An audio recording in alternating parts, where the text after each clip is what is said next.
그리고 나서 이제 이 5번째 단계부터가 사실은 네이버 블로그를 직접 디자인하는 과정이에요. 이거는 조금 되게 중요한 내용이어서 제가 계속 앞으로도 계속 강조를 하게 될 텐데, 여기 첫 번째 줄, 두 번째, 세 번째, 네 번째, 이 세로줄이 있잖아요. 이 세로줄의 의미는 그 네이버 블로그가 가지는 그 디자인해야 되는 영역을 이야기해요. 이게 어떤 이야기냐면, 이렇게 보여드릴게요. 지금 제가 디자인을 했던 그 지구님의 그 디자인인데, 보시면 제가 이 영역 안에서 이렇게 디자인을 한 게 보이실 거예요. 이게 왜 우리가 이렇게 해야 되냐면, 네이버에서 이 홈페이지형 블로그를 만들 때 가장 중요한 어떤 역할을 하는 것이 네이버의 위젯이라는 기능이거든요. 근데 이 위젯이 하나, 둘, 셋, 넷, 5개 이렇게가 가로로 배치가 돼요. 그렇기 때문에 이 라인 안에서는 우리가 디자인도 하고 링크도 걸고 여러 가지 기능을 구현할 수 있는데, 이 5개의 세로 라인 바깥 부분, 이 바깥 영역에서는 전혀 디자인은 할 수는 있겠지만 그 링크를 걸거나 어떤 기능적인 요소를 쓸 수 없다는 의미예요. 그리고 이 상단에 있는 가로의 2개의 줄은 이 네이버의 메뉴가 이렇게 표시되는 영역이에요. 그렇기 때문에 여기부터 여기 아래로, 세로로는 여기부터 여기까지만 우리가 어떤 기능적인 요소를 활용할 수 있다라고 이해를 하시면 되겠고요. 그래서 그 위젯에 들어가면, 네이버의 레이아웃 위젯 설정에 들어가면 이것이 이제 홈페이지형 블로그를 만들 때 가장 많이 강조되는 부분이에요. 제가 보시면 아까 말씀드린 대로 여기 네이버 메뉴와 메뉴 형태가 위에 상단에 이렇게 배치되는 영역이고, 타이틀은 있어도 되고 없어도 돼요. X를 끄면 이거는 타이틀이 없어진다는 거거든요. 그러니까 타이틀도 어떻게 보면 위젯의 한 부분처럼 느껴질 수 있는 거죠. 그리고 제가 원래 없었던 가상의 위젯을 하나, 둘, 셋, 넷, 5 이렇게 설치를 했죠. 이 위젯 같은 경우에는 이 부분에서 새로 만드실 수 있는 건데요. 이거를 만들어서 보면 하나, 둘, 셋, 넷, 5개 영역에서 우리가 이 영역 안에서는 무엇이든 기능을 발휘할 수 있도록 만든다, 이런 뜻이거든요. 그러면 여기 중간에 있는 이 빈 부분, 이렇게 이 빈 부분은 링크를 걸 수가 없어요. 여기는 기능이 들어갈 수 없거든요.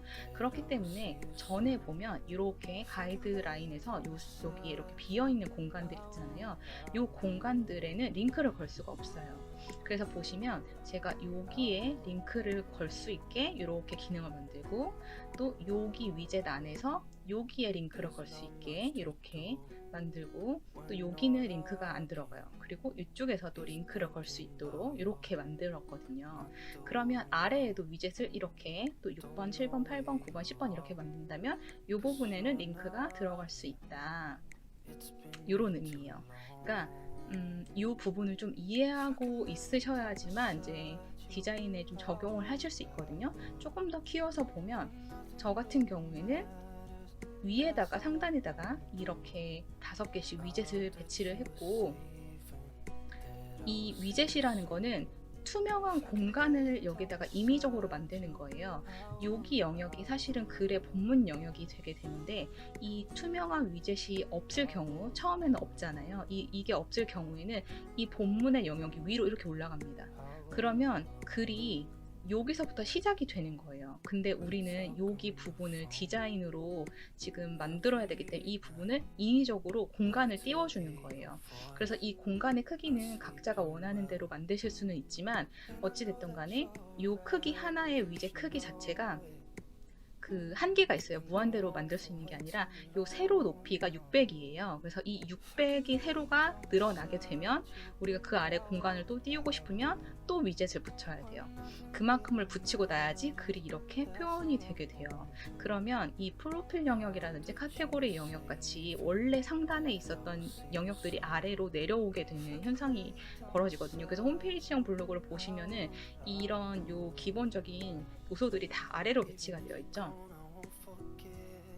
다시 한번 정리를 해보면, 위젯 안에서만 기능이 이렇게 될 수 있으니까 이 부분을 염두에 두셔서 디자인을 하셔야 된다는 거예요.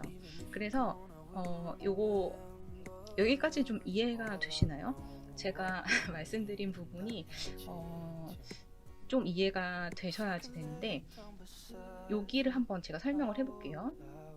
여기 같은 경우에는 우리가 요거에서 이동해야 되는 링크, 여기에서 이동해야 되는 링크, 여기에서 이동해야 되는 요게 한 판으로 이어지지를 못하는 거예요. 지금 여기서부터 여기까지가 세로 높이가 600이기 때문에 600을 지나서 우리는 요거를 하나로 만들고 싶잖아요. 원래는 우리가 의도하는 바는. 근데 그렇게 만들 수가 없는 거죠.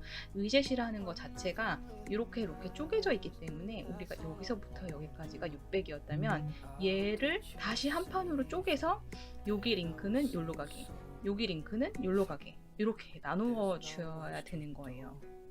여기서도 마찬가지죠. 이 블락 안에서 이 윗부분은 이 건강한 취향이라는 링크로 이동되게 만들고, 여기 부분은 그 디톡스 카페로 이동되게 만들고, 이 아랫부분은 링크가 걸리지 않도록 만드는 이 작업이 좀 필요합니다. 그래서 이런 부분을 염두에 두어서 가이드라인을 따라서 먼저 디자인을 해주시고요. 만약에 포토샵에 대한 좀 이해가 없어서 내가 포토샵까지도 어떻게 만드는지 배워야 된다라고 하시면 제가 이제 포토샵 강의도 같이 할 거거든요. 그거를 좀 참고해 주시고요. 이미 나는 포토샵을 어느 정도 할 수 있다라고 하시면은 이 가이드라인은 제가 첨부를 해드릴 테니까 다운 받으셔서 한번 만들어 보시면 되겠습니다. 이렇게 만들어진 디자인을 이제 네이버 블로그에 스킨, 내가 만든 스킨을 직접 업로드 하셔서 적용을 하시면 돼요. 제가 일부러 좀 보기 편하게 하기 위해서 저는 이 가이드라인을 포함한 이미지를 처음 스킨에다 올리거든요. 왜 그렇게 하냐면 우리가 나중에 위젯에 링크를 걸었는데 잘 걸리고 있는지를 한번 확인해 보려고 그러는 거예요. 잘 내가 이 위젯의 크기를 잘 맞춰서 지금 쪼갰는지 이거를 보기 위해서 가이드라인을 먼저 집어넣어서 확인을 하고, 다 확인이 끝나고 잘 맞게 걸렸다, 링크가 걸렸다 하면 그때는 이 가이드라인을 지운 파일을 올려서 사용을 하게 됩니다. 그래서 그 다음에 우리가 여기 7번이 좀 많이 헷갈리고 어려우실 거예요. 근데 원리를 설명하자면 우리가 한 판의 이미지를 스킨에다 올렸는데 요런 부분이 좀 문제가 돼요. 보시면은 여기는 위젯이 하나인데 위젯 안에서도 여기서부터 여기까지의 블럭은 여기에 해당하는 새벽기상이라는 링크로 이동해야 되고, 또 이 부분은 이 건강한 학이라는 곳으로 이동을 해야 되잖아요.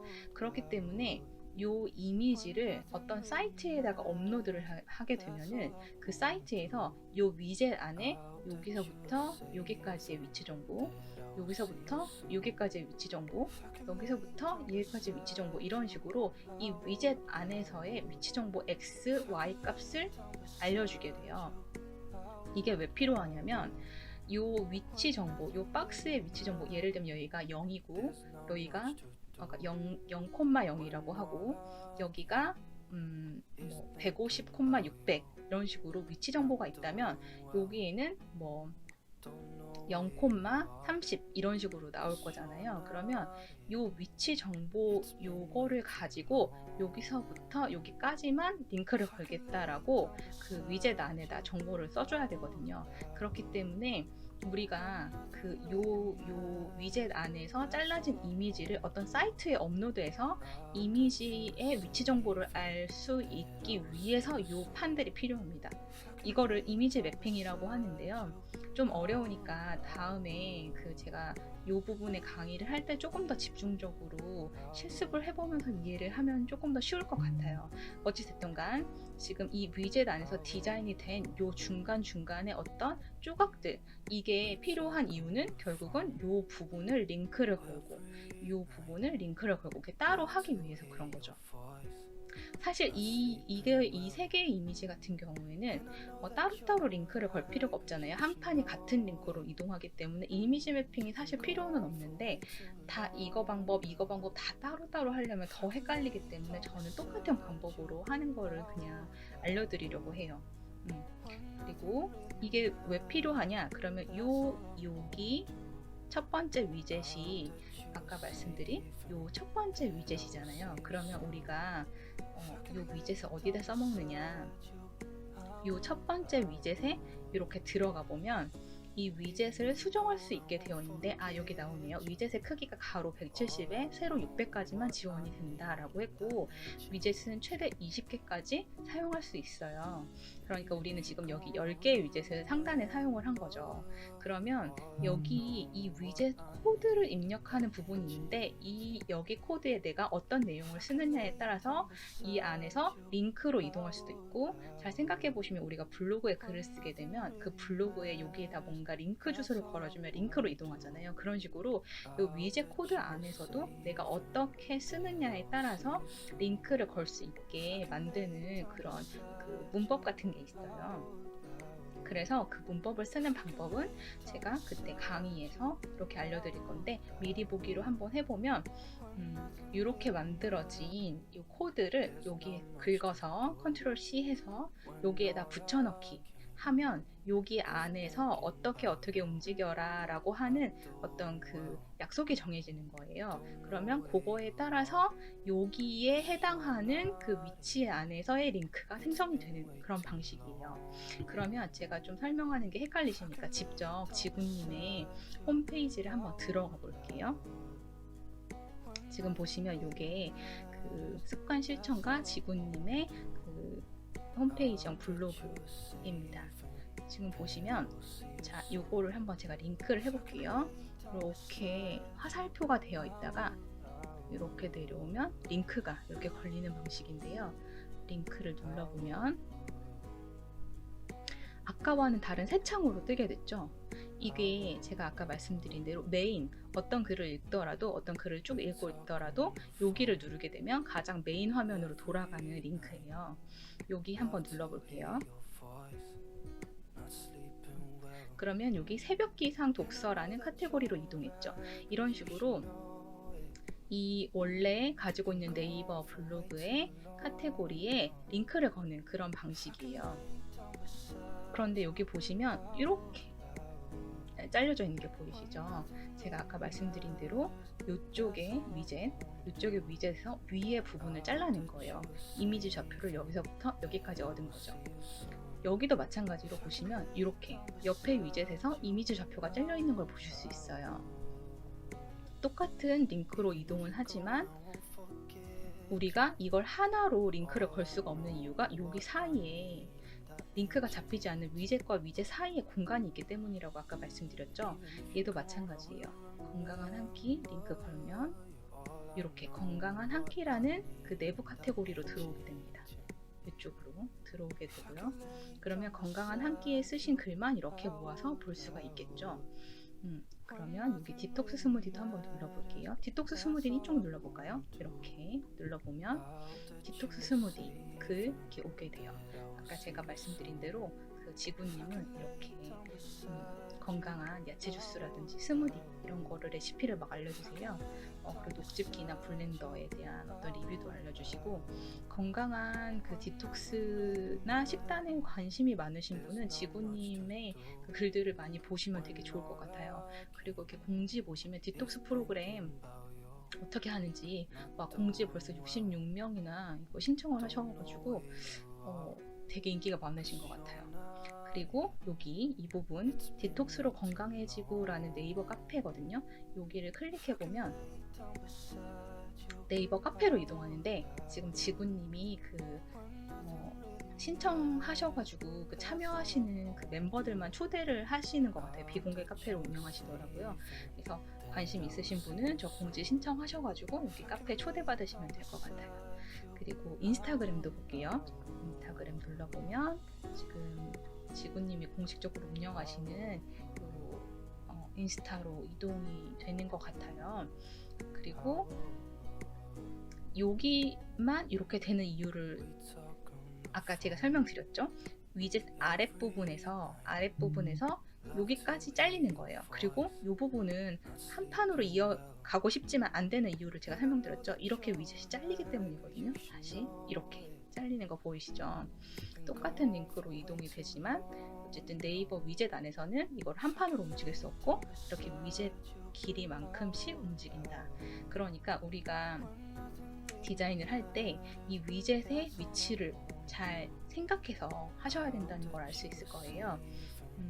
제가 그 앞으로 하게 될 강의는 여기 스텝 5번, 그쵸? 스텝 5번 레이아웃 디자인부터 하려고 하는데, 물론 사람마다 만들고 싶은 디자인은 각각 다 다르시겠지만 어쨌든 원리를 이해하시는 게 더 중요하다고 저는 생각이 들고, 일단 이렇게 왼쪽에 이미지가 있고 링크 하나, 그 다음에 오른쪽에 이렇게 카테고리가 4개, 그리고 외부 링크 하나 있고, 그 다음에 아래쪽에 외부 링크 하나 있는 이 지구님의 그 블로그 디자인, 이거를 그대로 만들 수 있는 그 방법을 강의를 하려고 해요.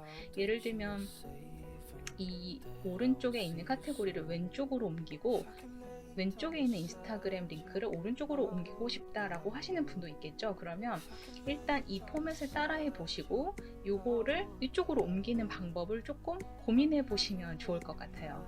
그래서 제가 다음 시간부터는 차근차근 요 지구님의 디자인이 어떻게 되는지에 대해서 먼저 설명을 해드릴게요. 그리고 포토샵으로 디자인하는 경우는 이 부분은 따로 강의를 하려고 해요. 그래서 필요하신 부분은 포토샵 강의만 따로 보시면 되겠습니다. 네이버 블로그에는 그 사진도 올려서 물어볼 수 있게 되어 있더라고요. 혹시나 잘 모르시고 이해가 안 되시는 부분이 있으면 그 댓글로 남겨주세요. 비대수로 남겨주셔도 좋고, 남겨주시면 제가 확인하고 어렵다고 하시는 부분에 대해서 답변을 드릴게요. 오늘은 이렇게 마치겠습니다. 감사합니다.